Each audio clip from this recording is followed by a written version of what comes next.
So the GOAT, 68, Jagr, is now second, all alone, all time in points, as he got the assist last night in the Panthers' 3-1 loss to the Boston Bruins. In the third period, Barkov shot on net.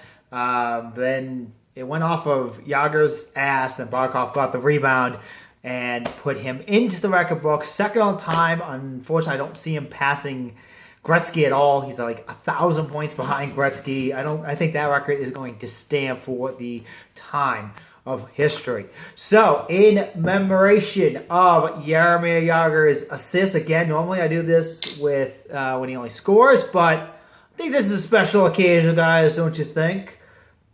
As we will hit the Jagr shot for Mr. 68. Jagr, great career so far. Let's get you a cup in South Florida.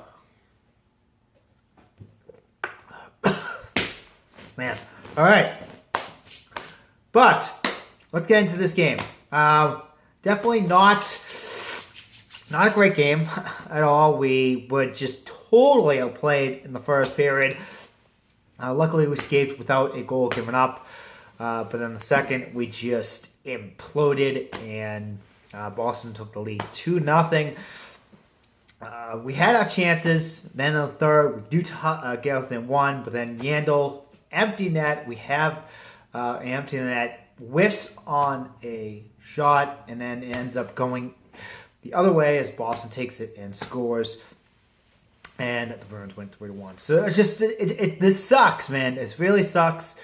So far against playoff teams that are currently in a playoff position, the Florida Panthers are a abysmal 4-10-3 this season.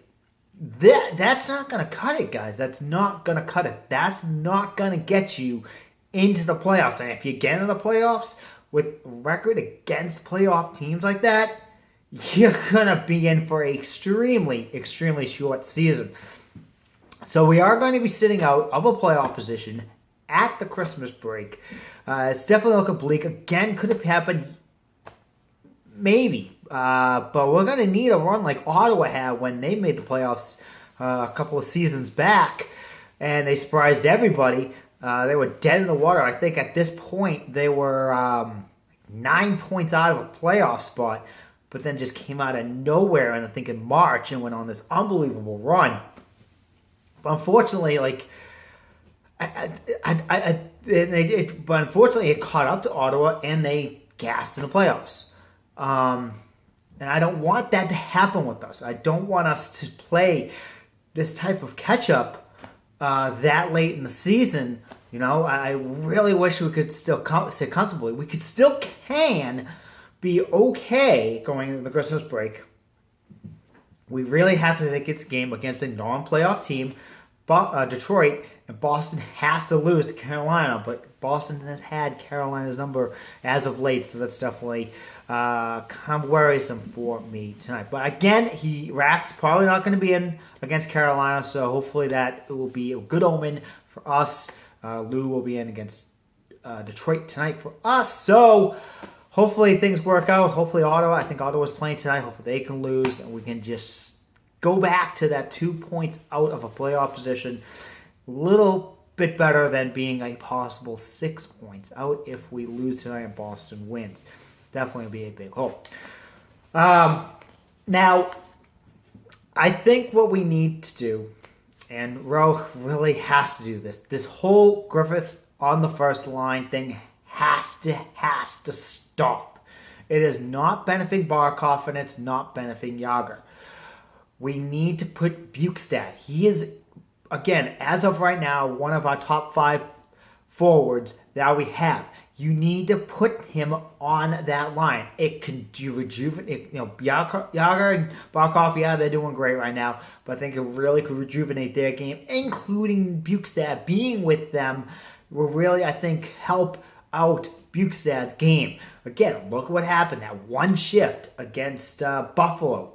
Boom, scores the tying goal. It's a no-brainer. And analytics, if anything, analytics should show that Bukestad should be on that top line. Because again, I think his Corsi 4 is well, I don't think it's that great now because again, he hasn't had the great players to back him up like he could being on that first line. So really, Ro, please have Bukestad on tonight's line with Barkov and Jagr. It's going to do wonders for the Cats. Trust me, and guarantee you, if you do, he will score a goal tonight on that top line if you keep that line set in stone. And you got to stop juggling lines, too, mid-game. Like, again, you're doing it a lot lately, it seems. Moving guys from first to the fourth, the first to the fifth, whatever lines. Like, just, keep it consistent. We need to get better on the power play. That hurt us last night against the Bruins. We just could not get the power play going. Penalty kill still decent. We did give up a power play goal. But, definitely. We need this win. We need this win before we head to the Christmas break. Again, I'm telling you, though, we cannot wait for Huberdeau and Petrovic to come back. One thing before I close this out, I got to hurry up because my recording time is only 10 minutes on this. This is getting up to the 7-minute mark. I still think we can make the playoffs. Like, again, a lot of people, I've said, okay, this is not a playoff team. Yeah, if you play against playoff teams like we have been playing, we are not a playoff team. But if we can reverse that record, like I said, we're 4-10-3 against playoff teams. We can reverse that record and go 10-4-3 against playoff teams. Yeah, we'll be in a playoff position easily, and it'll give a lot of confidence to the fans and stuff like that. I'm telling you, we need to go on a winning streak. And I think that will just relieve all the fans' doubts and despair and anger and all that. But that's all I got to say. What do you guys think down below? Let me know. Give it a big thumbs up if you like the video. Comment, share, and as always, hit that subscribe button. Let's get to 700 before Huberdeau comes back from his injury in February. Thanks for watching, guys.